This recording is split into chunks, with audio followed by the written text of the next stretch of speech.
Hi there. In this video, we'll learn how to graph y equals x squared.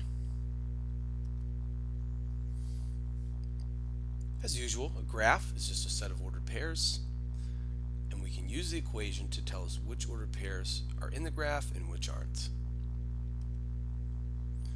Before we get started, let's review what it means to square a number or to raise a number to the second power. Some examples are shown here. For instance, 5 squared means 5 groups of 5, which is 25. 4 squared means 4 groups of 4, which is 16, etc.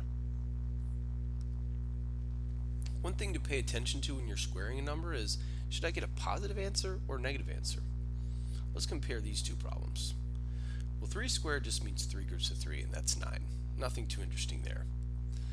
But when I write negative 3 squared, I'm supposed to multiply negative 3 by itself. And notice the answer is still positive 9. Well, if you think about it, a negative number times a negative number does indeed give a positive number. So that actually makes sense.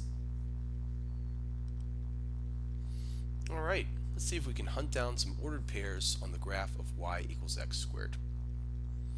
We'll look for an ordered pair where the y coordinate is equal to the x coordinate squared.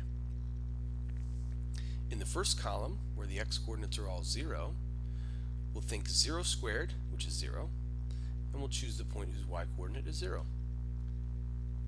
In the second column, where the x coordinates are all 1, we'll think 1 squared, which is 1, and we'll choose the point with the y coordinate of 1.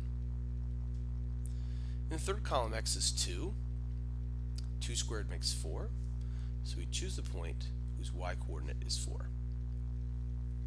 3 squared gives 9, and we'll choose the point here where y is equal to 9. These 4 points are definitely on the graph of y equals x squared. Rather than trying to hunt down ordered pairs from a table, we could simply use the equation to generate the ordered pairs for us. We can choose whatever x value we want. Let's take 7 and replace x with 7. 7 squared gives 49. 749 must be on our graph. Let's try negative 6. Plug in for x. Negative 6 squared gives positive 36. So there's another ordered pair on our graph. Let's go ahead and generate the ordered pairs in a nice organized fashion. We'll choose 0 and several small positive whole numbers, as well as small negative whole numbers. Let's get started. 0 squared gives 0. Plot 0, 0. 1 squared gives 1. Plot 1, 1. 2 squared gives 4.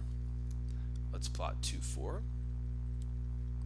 3 squared gives 9. Plot 3, 9. Now for the negatives. Negative 1 squared gives positive 1. Plot it. Negative 2 squared gives 4. Plot it. And negative 3 squared gives 9. Let's plot it. Fantastic. Okay, if we trace a smooth curve connecting the dots, seems reasonable to assume that the curve will look something like this. Alright, before we finish out this video, let's notice some interesting features of this graph. 0, 0 plays a special role. It's the only value in the table that occurs exactly once. Every other value is repeated. For instance, 1 occurs twice, once at negative 1 and once at positive 1. 4 occurs twice, once at negative 2 and once at positive 2. 9 occurs twice, once at negative 3 and once at positive 3. If we look over here at the graph, we can see that the 1s are occurring, one to the right and one to the left. At 2 and negative 2, we get a height of 4. Over 2, the height is 4. Left 2, the height is also 4. At 3 and negative 3, the height is 9. Over 3, the height is 9. to the left, the height is also 9. In fact, around every point on the y-axis, we find symmetry.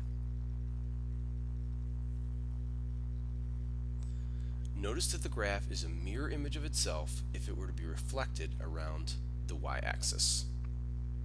Interesting stuff. Thanks for watching.